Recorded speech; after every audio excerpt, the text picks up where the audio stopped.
नमस्कार,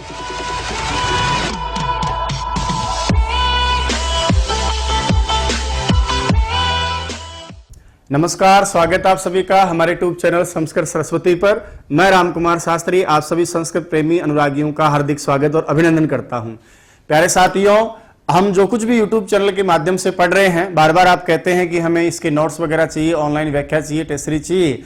तो अब हम सबको जो भी सामग्री हम पढ़ रहे हैं उसकी ऑनलाइन टेस्ट सीरीज की व्याख्यात्मक वीडियो, साथ ही पीडीएफ नोट्स, ई नोट्स और ई बुक, प्रिंटेड नोट्स, ये सारी सामग्री यदि आप चाहते हैं तो आप Sanskrit Saraswati app mobile play store पर जाकर डाउनलोड करें, इंस्टॉल करें और पढ़ें। विस्तार पूर्वक से जो सामग्री आप यहां पढ़ रहे हैं उसकी सारी की सारी प्रिंटेड, ई बुक, ई नोट्स और ऑनलाइन टेस्ट सीरीज।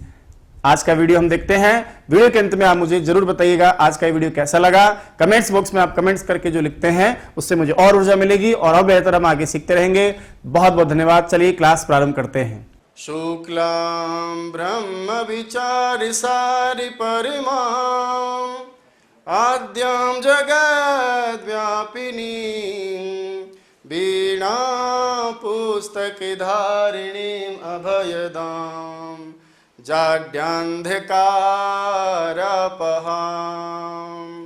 हस्ते स्फाटिकमालिकां विदधतीं पद्मासने संस्थितां वन्दे तां परमेश्वरीं भगवतीं बुद्धिप्रदां शारदां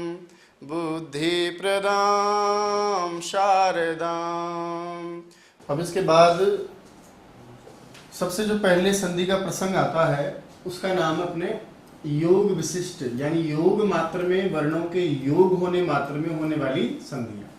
वो योग संधियां कौन कौन सी हैं? अब तो आपको याद आएगा होगा कि दो ही संधियां हम पढ़ रहे हैं योग वाली। एक का नाम है ष्टुत्व और एक का नाम क्या है भाई? इष्टुत्व। तो दो संधियां हम योग में पढ़ेंगे। इसमें एक का नाम ष्टुत्व संधि और एक का नाम जो मैंने बहन कहा ताकि आप थोड़ा अच्छा सीख सकें, उसका नाम है इष्टुत्व संधि। अब देखिए दोनों संधियों में कैसे कैसे कार्य होता है,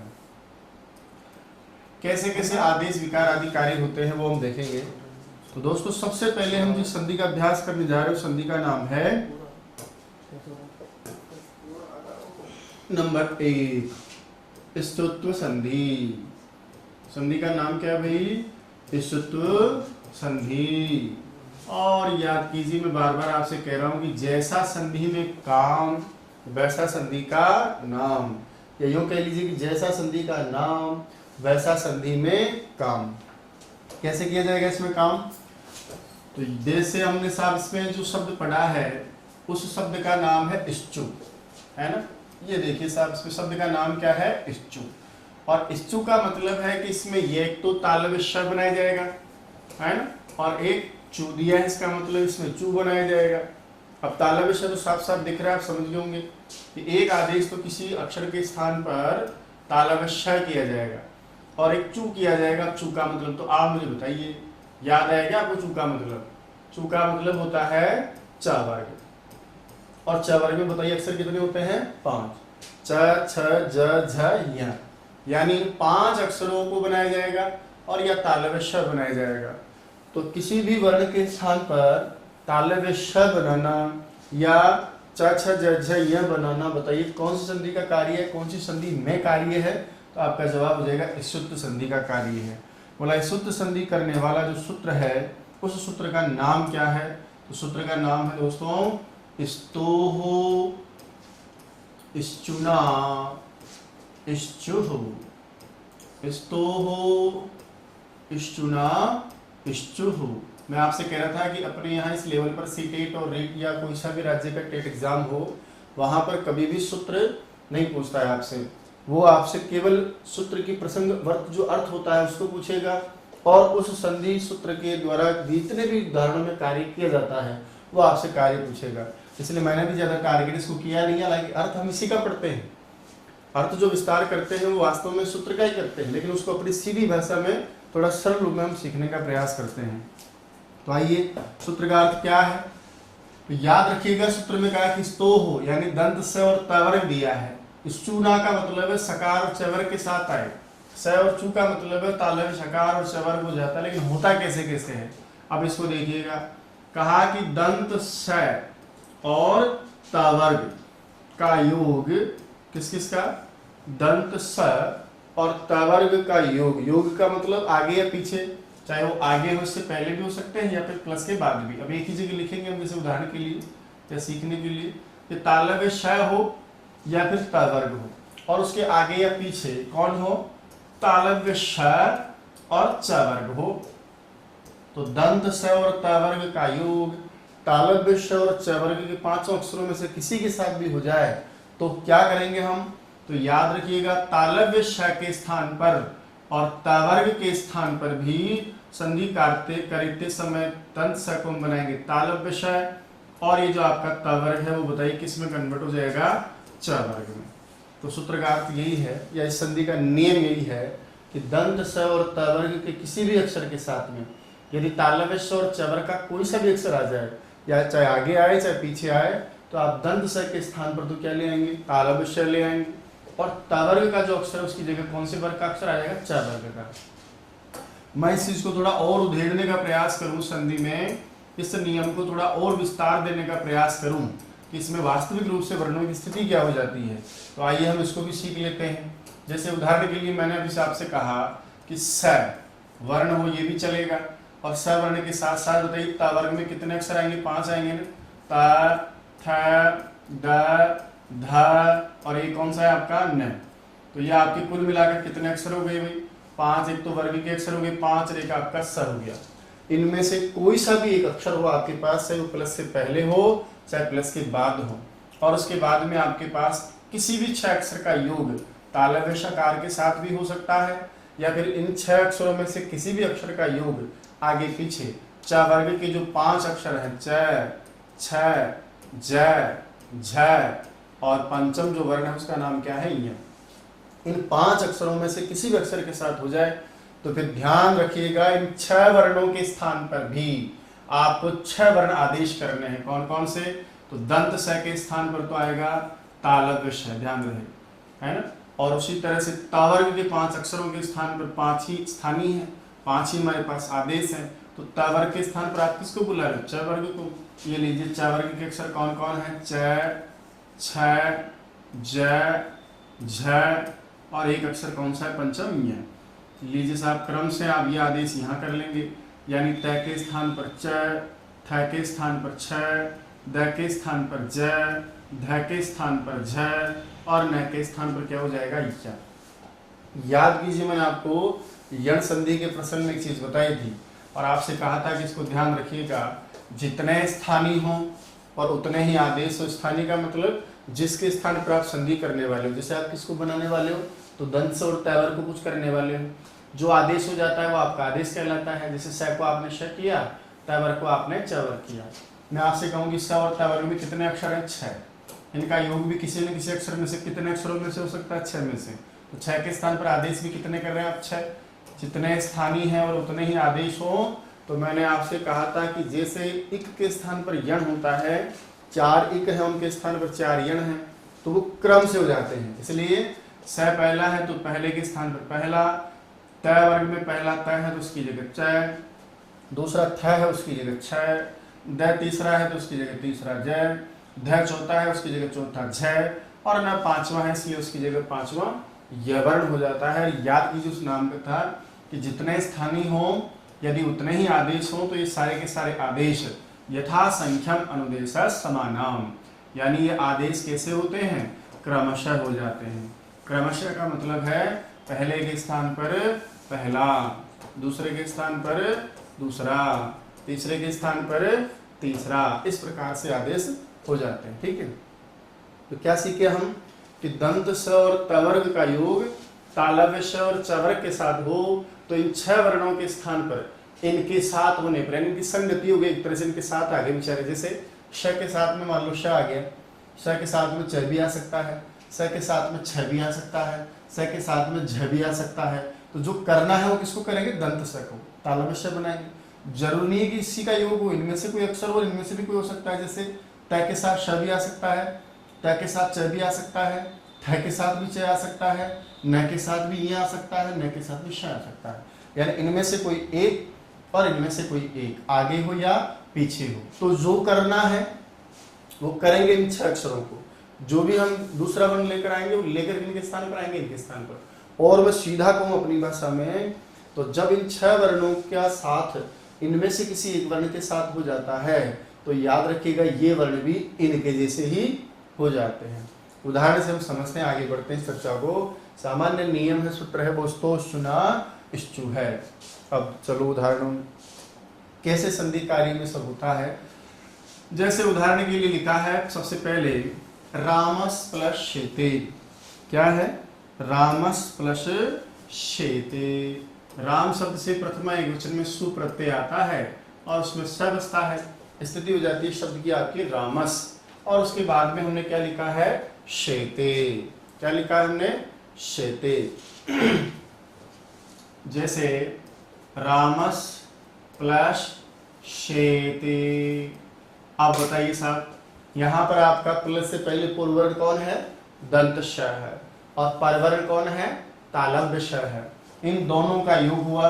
अच्छा, ये तालव्य श आगे भी हो सकता था, दंत से पीछे भी हो सकता था, यानी आपकी स्थिति इस समय आप देख रहे होंगे स और ये तालव्य श। बताइए दंत सकार का योग किसके साथ में हुआ? तालव्य श के साथ। ये ऐसा भी हो सकता था और या फिर ये ऐसा भी तो हो सकता था ना। जब दोनों का योग हो जाए, यानी तवर्ग वाले या दंत वाले जो है स और तालव्य श का योग हो जाए, तो बताइए बदलेंगे किसको? बस ये ध्यान रखना आपको। तो यहाँ बदलेंगे किसको? स को, चाहे वो आगे हो चाहे वो पीछे हो। और इस स के स्थान पर भी बताइए कौन सा स आ जाएगा? तालव्य श आ जाएगा। ठीक है, इधर देखो, स्थिति हो गई आपकी रामस। अब मैंने कहा कि दंत स के साथ इसका योग होने पर इसको भी तालव्य श हो जाएगा। रामश की जगह रामश हो गया, और आगे क्या है? शेते। अब जब दोनों में हम संधि कार्य करेंगे तो दोनों को लिख लीजिए।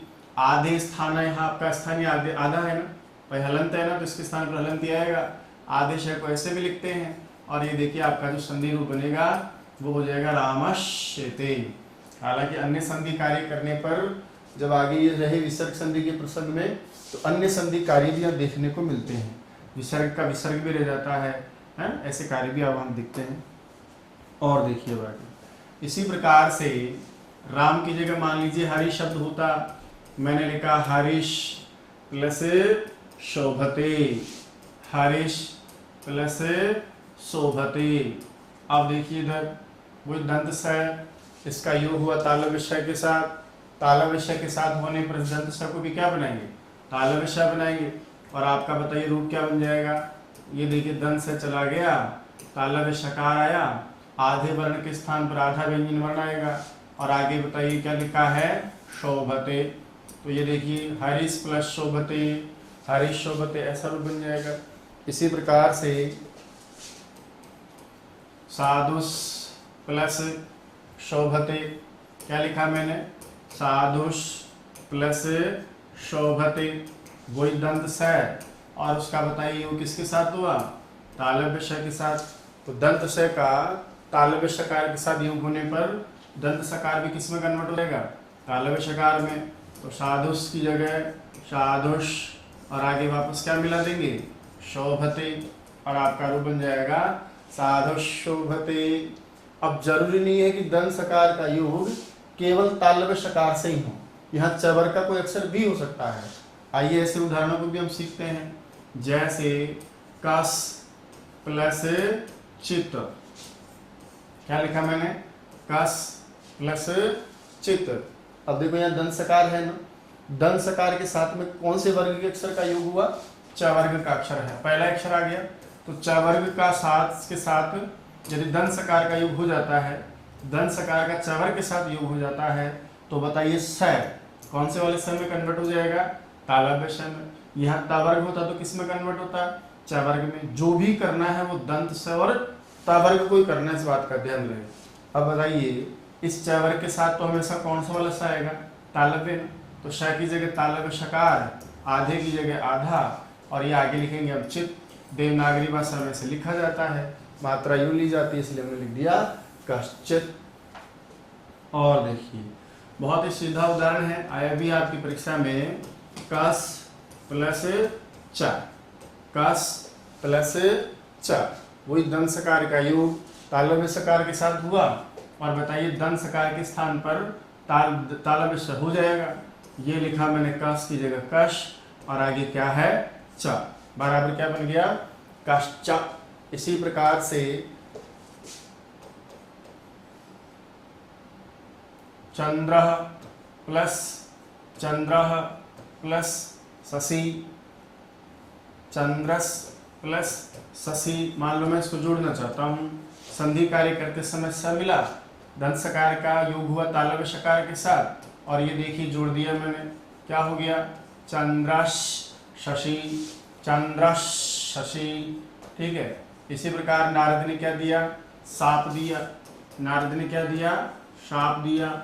नारदस प्लस शशाप, लिट लकार का रूप शाप दिया। जो परोक्ष होता है ना उस अर्थ में लिट लकार का प्रयोग होता है। तो नारदस, बताइए यहाँ पर दंत सकार का योग किसके साथ में हुआ तालव्य सकार के साथ, और ये देखिए तंत सकार के स्थान पर भी तालव्य सकार का योग होने पर तालव्य सकार होगा। आधे की जगह तो आधा ही आएगा ना भाई, इसलिए हमने उसको क्या कर दिया आधा। और आगे क्या है शशाप, नारदश शशाप, क्या बन गया नारदश शशाप। तो दंत सकार का योग चाहे चवर के साथ हो चाहे तालव्य सकार के साथ हो, जो भी करना है दंत सकार को करना है। और यदि दंत सकार के स्थान पर तवर्ग का अक्षर को चवर के साथ आ जाता है तो फिर जो भी करेंगे वो हम तवर्ग के स्थान पर करेंगे। और तवर्ग के 5 अक्षर बताइए कौन से वर्ग में कन्वर्ट हो जाएंगे चवर्ग में हो जाएंगे। उदाहरण के लिए जैसे उदाहरण की हम बात करें कि जैसे तवर्ग किस प्रकार से कन्वर्ट होता है, आइए उसको भी हम देखते हैं। जैसे हमारे पास में उदाहरण है, मान लीजिए यहाँ लिखा है सत्य प्लस चित्त। क्या लिखा भाई मैंने सत्य प्लस चित्त। अब बताइए पहले यहाँ दंत सकार था ना, तो दंत सकार के स्थान पर तालव्य हो रहा था। अब मेरे पास में आगे है ता, पीछे कौन है च। अब बताइए ता वर्ग का योग इस बार किसके साथ हुआ है च वर्ग के साथ। तो मैं जो भी करूंगा बताओ किसको करूंगा ता वर्ग को करें कि च वर्ग को करें। तो याद रखिएगा या तो दंत से हो तो उसको कुछ किया जाएगा, या फिर जो तावर्ग है उस तावर्ग के स्थान पर कुछ किया जाएगा। तो यहाँ पर तावर्ग का अक्षर कौन है ता, और उसका योग किसके साथ में हुआ च वर्ग के अक्षर च के साथ। तो बताइए तावर्ग किस में कन्वर्ट हो जाएगा च वर्ग में, और ये पहला अक्षर है ना, तो इसके लिए बताइए जो तावर्ग हमने लिखा है उसके स्थान में च वर्ग का कौन सा अक्षर हो जाएगा च हो जाएगा। इसलिए सत की जगह आपको बताइए आदेश करने पर इस चुत्व संधि के प्रसंग में सत आपका कन्वर्ट हो गया किसमें सच में। ये आपने लिखा है सत की जगह सच, आगे है चित्त। अब इन दोनों को जब हम मिलाएंगे आधा हल वर्ण है आधा ही रहेगा, आगे चित्त लिखा है और ये आपका संधि रूप क्या बन जाएगा सचित। और देखिए उदाहरण के लिए सत प्लस चित सचित। इसी प्रकार से शरत प्लस चंद्र, शरत प्लस चंद्र। यहाँ देखिएगा कौन से वर्ग का अक्षर है त वर्ग का अक्षर है, पीछे कौन से वर्ग का अक्षर है च वर्ग का है। त वर्ग का योग च वर्ग के साथ होते ही दोनों आपस में साथ होने पर त वर्ग की जगह च वर्ग आएगा। तो पहला अक्षर है आपका त, तो उसकी जगह कौन सा आ जाएगा च वर्ग में च, और आगे वापस हम जोड़ देंगे तो क्या बन जाएगा शरत चंद्र बन गया ना, शरत चंद्र है। इसी प्रकार से अच्छा चरित्र हो क्या बोलते हैं हम सत प्लस चरित्रम, सत प्लस चरित्रम, वही सेम टू सेम है ना। त के साथ में च का योग हुआ तो सत का त किस में बदल जाएगा च में, और आगे वापस मिला देंगे चरित्रम, और आपका शब्द बन गया सच्चरित्रम है ना। इसी प्रकार कोई गांव से चला, ग्राम से पंचमी में लगाएंगे ग्रामात चालिता, ग्राम से बना ग्रामात, और ग्रामात के बाद में चालिता, ग्रामात चालिता। अब बताइए यहाँ पर क्या है त, आगे क्या है च, तो त का योग च के साथ हुआ, बनाओ साहब क्या बन गया तो ग्रामात की जगह हो गया ग्रामात, आगे जोड़ दीजिए आप चालिता, और आपका शब्द क्या बना ग्रामात चालिता। इसी प्रकार से शब्द है आपका, अच्छा त के स्थान पर तो क्या आता है च आता है, यदि द वर्ण हो तो उसके स्थान पर तीसरा आएगा ना भाई त थ द च छ ज, तो वो आपका ज में कन्वर्ट हो जाएगा। इसी प्रकार से जैसे उत प्लस, अच्छा उसमें हम कुछ विशेष प्रसंग है उसकी भी चर्चा अलग से हम करेंगे। अभी हम सामान्य पढ़ लेते हैं। मुझे पता है इससे तो संधि में एक बड़ी दिक्कत आती है कि संधि विच्छेद करते समय जो सत और जो शद है, उत और जो उद है, उसमें वास्तविक संधि विच्छेद किसको माना जाए, तो वहाँ थोड़ी दिक्कत आती है।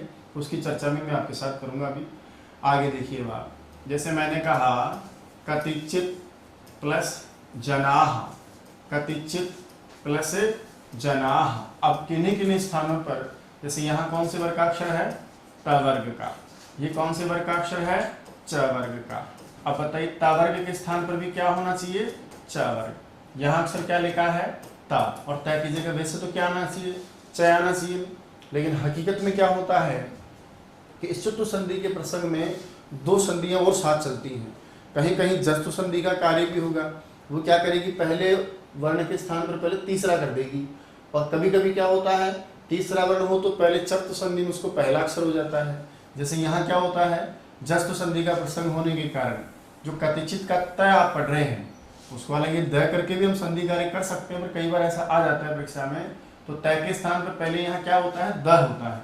जैसे कतिचित लिखा है ना आपने, तो कतिचित की जगह पहले बनेगा कतिचिद। ये है आपका जस्तु संधि का प्रसंग इसमें। और उसके बाद में क्या लिखा है, जनाह। अब तो दिक्कत नहीं है ना भाई, तो जस्तु संधि होकर के कतिचित की जगह कतिचिद, फिर जनाह। अब बताइए तीसरे नंबर का ये अक्षर है, इसकी जगह तीसरे नंबर का आएगा च वर्ग में, त थ द। अब हो जाएगा च छ ज, तो द की जगह कौन सा अक्षर आएगा आपका, ज। लीजिए कति चिद, और चिद की जगह क्या हो गया, ज। आगे क्या लिखेंगे हम, जनाह। तो ये आपका शब्द बन के तैयार हो गया, कतिचित जनाह। अब आप ये सोच रहे होंगे कि हम संधि विच्छेद करते समय क्या रखें, तो इन चीज़ों के लिए मैं आपको एक विशेष बात बताऊंगा। हालांकि हमने बनाया क्या है, ज बनाया है, वो तो द की जगह रहेगा, तो सामान्यतः संधि विच्छेद तो ये होना चाहिए। लेकिन पदांत में क्या होता है, कोई भी शब्द के अंत में आपको द और त दिखे तो प्रथम दया प्राथमिकता किसको दी जाती है, त को दी जाती है ना। तो सामान्य संधि विच्छेद पूछ ले कि कतिचित जनाह का बताइए, तो आपका संधि विच्छेद यहाँ आपको ज्यादा रखना है। दोनों ऑप्शन वैसे मिल जाए तो आपको तय वाला प्रसंग चुनना होता है। सत और उद में, उत में, सद में, इनमें समस्या रहती है, उसका तो मैं निराकरण करूंगा भी बाद में।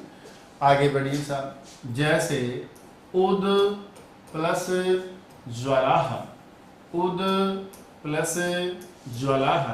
अब बताइए यहाँ क्या है, द। ये कौन से वर्ग का अक्षर है, ज, च वर्ग का। तो च द को भी बताइए आप कौन से वर्ग में कन्वर्ट करेंगे, च वर्ग में।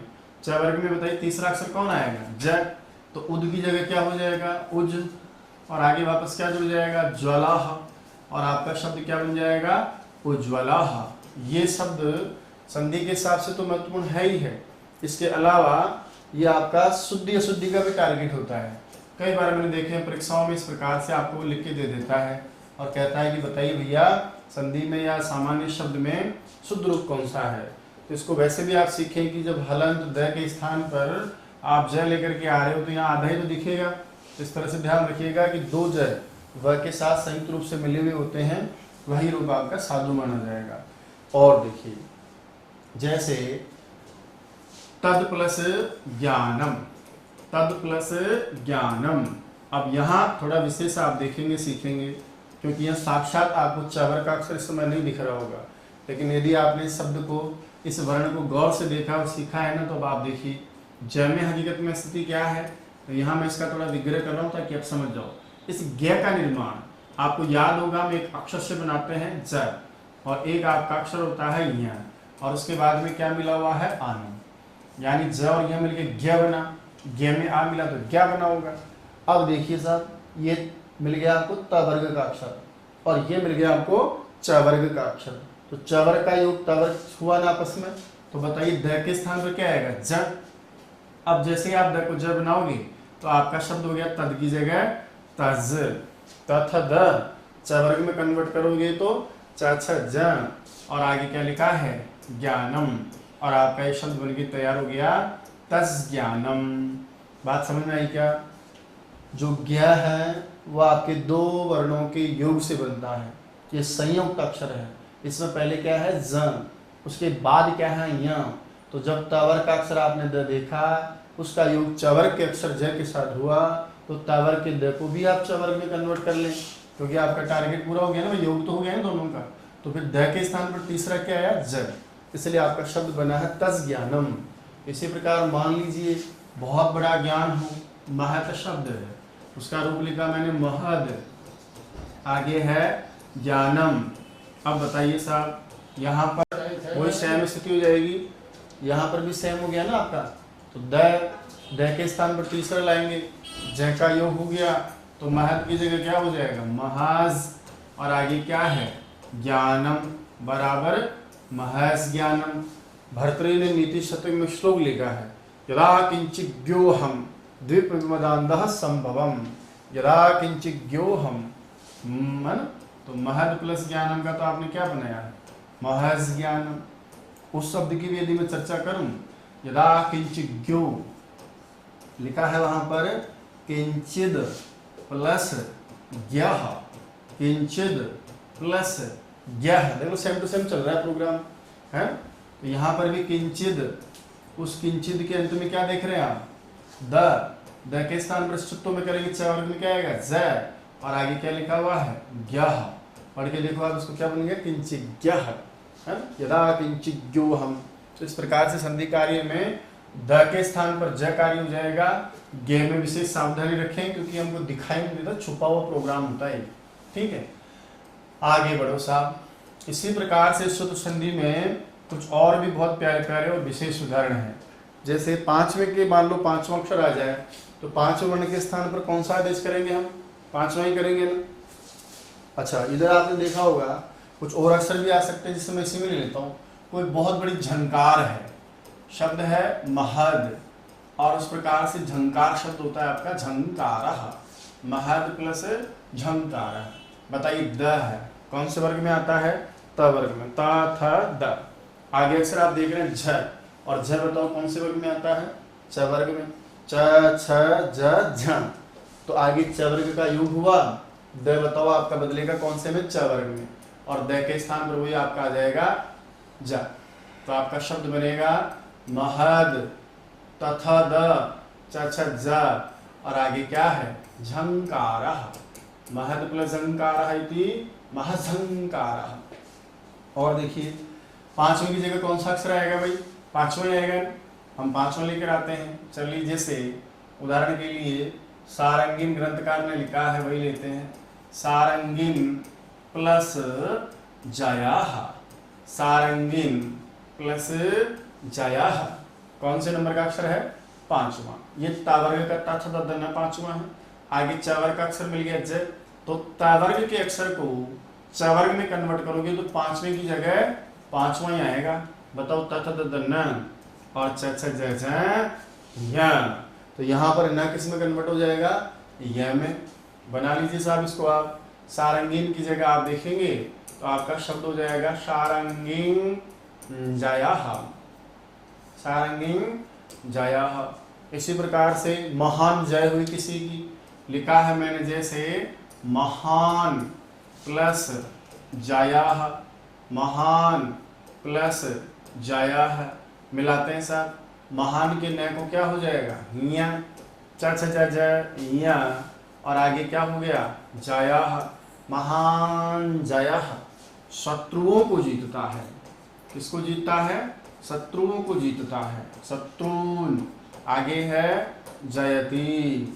बताइए वो तथ दन्न च छ ज चवर का योग हुआ, और इसके बाद में जब आप संधि कार्य करोगे तो ना की जगह क्या हो जाएगा, यह, तो शत्रुन।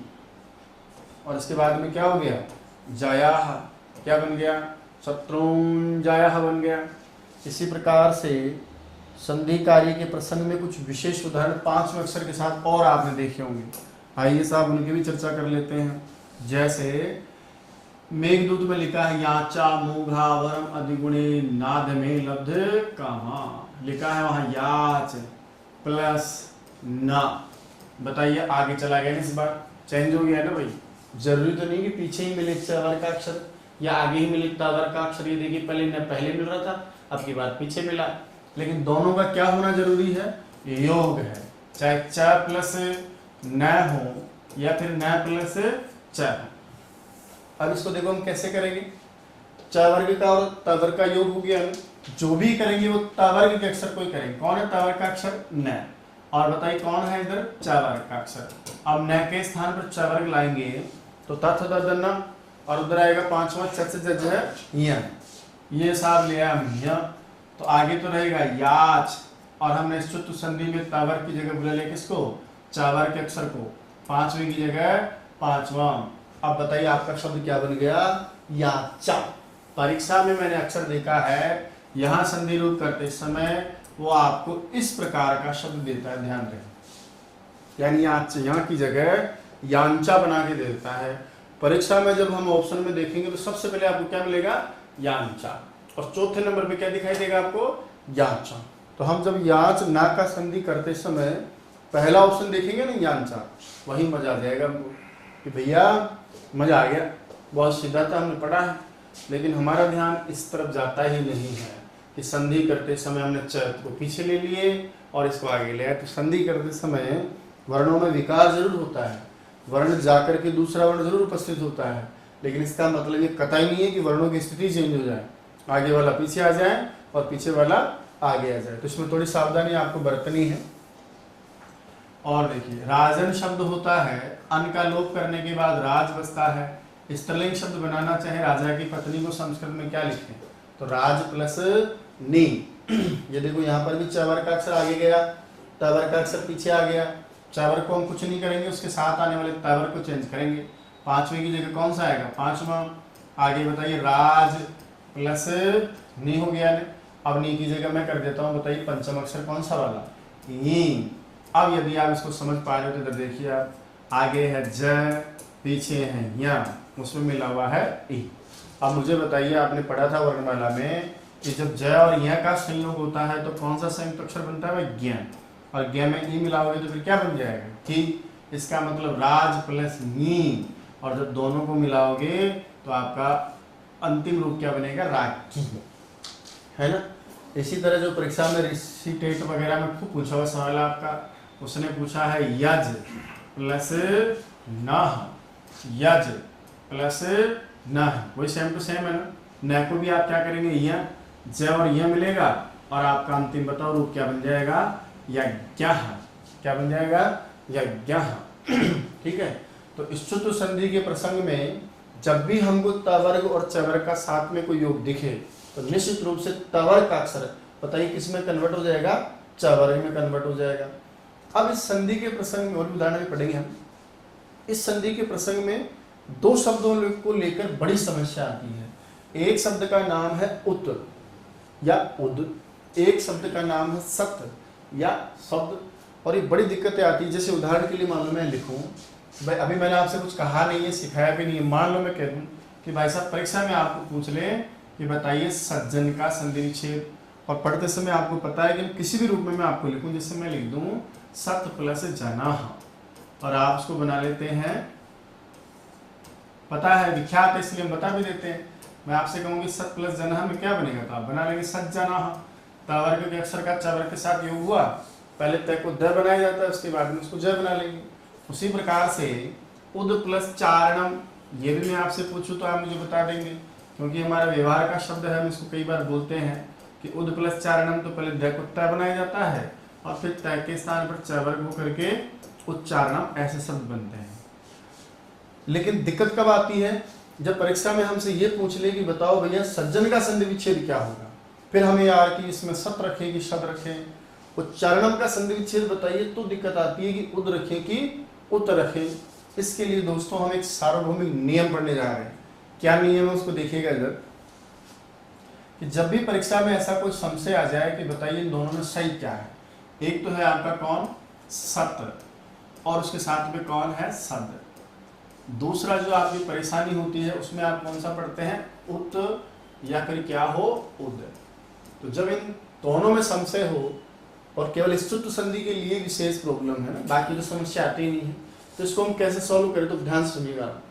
मैंने देखा है जितने भी परीक्षा के प्रश्न पत्र हैं उसमें पूछने वाले की मानसिकता क्या रही है, हालांकि शास्त्र की बातें कुछ और है, मैं इसको थोड़ा सीधा रूप में आपके सामने रखने का प्रयास करता हूँ कि सत्य और सद में से और उत और उद में से संधि करते समय कौन सा विच्छेद हमारा मान्य हो, ताकि परीक्षा में हमारा कोई सवाल गलत ना। अब मेरी बातों का आप ध्यान से सुने। परीक्षा में जब भी हम पेपर हल करें और कोई संधि पद हमको दे दे और वहां मामला सत और शब्द का हो, तो दो तरह से प्रश्न पूछे जाते हैं। एक तो आता है कि सामान्य कुछ कहेगा ही नहीं आपसे और कहेगा संधि विच्छेद करें, तो एक तो सामान्य संधि विच्छेद होता है, ठीक है, यानी आपसे कोई शर्त नहीं कहेगा कि इष्टुत्व संधि में बताइए कौन सा होगा, या किसी अन्य संधि का नाम लेकर के भाई इस संधि में बताइए क्या होगा। तो एक तो सामान्य संधि विच्छेद पूछेगा आपसे। और याद रखिएगा दोस्तों, जब सामान्य संधि विच्छेद पूछ ले तो ऐसी दशा में जब आप उत्तर लिखने जा रहे हो तब आपके उत्तर की दशा देखिए कैसी होगी। तब आप सत को प्रायोरिटी देंगे, सद को प्रायोरिटी नहीं देंगे। और संधि विच्छेद में यदि उद का मामला हो तो फिर आप वहां पर उद को ही मानेंगे, उद को नहीं मानेंगे। तो सामान्य संधि विच्छेद पूछने पर तो आपका संधि विच्छेद चाहे कोई सा भी शब्द हो तो आपको वहां सत और सद में से सत को मानना है और उद और उत में से आपको उद को मानना है। बोला साहब ये कैसे होता है? तो वो ऐसे होता है, समझिए। जैसे मैं आपको परीक्षा में मान लीजिए कोई उदाहरण दे दूं, लिखाइए नहीं तो आपके सामने, इसी को ले लेता हूँ। आपसे कह दे कि बताइए सज्जन का संधि विच्छेद बताइए। ये देखिए मेरे पास में शब्द है सज्जन, ठीक है। अब आपसे कह दे कि इसका संधि विच्छेद करो, कुछ नहीं कहा मैंने कि कौन संधि में करो या कहाँ करो। तो नॉर्मल सामान्य संधि विच्छेद पूछने पर आपको लगेगा कि यार सद करूं कि सत करूं। तो याद रखिएगा दोनों में से आप किसको चुनेंगे? सत को। और आपका संधि विच्छेद हो जाएगा सत प्लस जाना। बोला साहब ये तो तह और तय का संधि करते समय तो च होना चाहिए, पर ये चलेगा कैसे? तो यहाँ दोस्तों बीच में संधियां आती हैं। पहले जस्तु संधि का कार्य होता है, वो जस्तु संधि आपको सत की जगह क्या कर देती है? सद है। जगत प्लस इसमें क्या करते हो? जगदीश करते हो ना। तो पहले सत की जगह जस्तु संधि में क्या होता है? दह होता है। और उसके बाद में फिर तो आपको दिक्कत ही नहीं है, क्योंकि आपको क्या है? सद में दह, उसके स्थान पर तीसरा अक्षर क्या आ जाता है? ज आ जाता है। दूसरी बात मैंने कहा कि उत और उद में से सामान्य संधि विच्छेद पूछने पर आप किसको पकड़ेंगे? तो मैंने अभी भी बोला कि उन दोनों में यदि संधि विच्छेद पूछे तो फिर आप उद को पकड़ेंगे। बोले कैसे? तो ये भी समझिए। जैसे आपको परीक्षा में पूछ लिया कि बताइए उच्चारण का संधि विच्छेद क्या है ना? क्या पूछा मैंने? उच्चारण का संधि विच्छेद बताइए क्या है। अब मैंने कुछ नहीं कहा कि कौन संधि में आप पूछ रहे हो, शुद्ध पूछ रहे हो या ऐसे सामान्य। तो मैंने सीधा प्रश्न किया आपसे कि उच्चारण में कैसे संधि विच्छेद करेंगे आप। तो दोस्तों याद रखिएगा वहां हम किसको चुनेंगे? उद को। आपका संधि विच्छेद हो जाएगा उद प्लस चारणम, ऐसा। अब यहाँ भी सवाल है कि सर यहाँ तो द दिया है और द की जगह तो बताइए क्या होना चाहिए? उच्चारणम ऐसा होना चाहिए। बोले तो प्रॉब्लम हो जाएगी। तो बीच में दोस्तों चर्त संधि का प्रसंग आता है। पहले द के स्थान पर क्या बनाया जाता है? फिर ता, फिर आगे क्या रहता है आपका? चारणम। और यहाँ से तो आपको समस्या ही नहीं आगे प्रक्रिया में, ता की जगह च होने में। तो बीच बीच में कुछ संधियों का प्रसंग भी चलता रहता है, लेकिन अब सीधा कैसे समझें? तो संधि विच्छेद जो दिया होगा उसको बनाने में तो कोई समस्या ही नहीं है, क्योंकि वो शब्द हम पढ़ रहे हैं। लेकिन विच्छेद करते समय दिक्कत आती है कि सामान्य संधि विच्छेद पूछे तो सत्य और सद में से किसको मानेंगे हम? सत को। और इधर उद और उद में से बताओ किसको मानेंगे हम? उद को। तो याद रखिएगा उच्चारणम का नॉर्मल संधि विच्छेद तो देखिए उद लिखा है मैंने। और यदि मान लीजिए यहाँ पर पूछे तो आपका उत्तर हो जाएगा सत प्लस जन। अब वो प्रक्रिया से कैसे बनता है वो लिखा मैंने उसके लिए। तो दोनों में हम प्रायोरिटी सत, दोनों में प्रायोरिटी उद। तो दोस्तों ये थी आज की क्लास, एक नए अंदाज में, एक नए विषय वस्तु के साथ, एक नए तरीके के साथ। आशा करता हूँ आज का वीडियो आपको बहुत अच्छा लगा होगा। आज की क्लास आपकी प्रतियोगी परीक्षा के लिए बहुत लाभदायक रहेगी। दोस्तों ये वीडियो कैसा लगा, वास्तविक आपका अनुभव कैसा रहा, ये कमेंट्स बॉक्स में आप मुझे कमेंट करके जरूर बताएंगे। आपके कमेंट्स को पढ़ करके मैं जवाब दूंगा और भी हम बहुत सारी अच्छी अच्छी चीजें पढ़ते रहेंगे, सीखते रहेंगे। आपके कमेंट्स से मुझे जो ऊर्जा मिलती है, यकीन मानिएगा आने वाली क्लासें और भी जोरदार होंगी, आपके लिए जो वास्तव में फायदेमंद रहेंगी। रीट और सीटेट या कोई भी सीट परीक्षा होगी उसमें हम बहुत अच्छे प्राप्त करेंगे। बने रहिएगा चैनल के साथ। जय तो संस्कृतम, जय तो भारतम।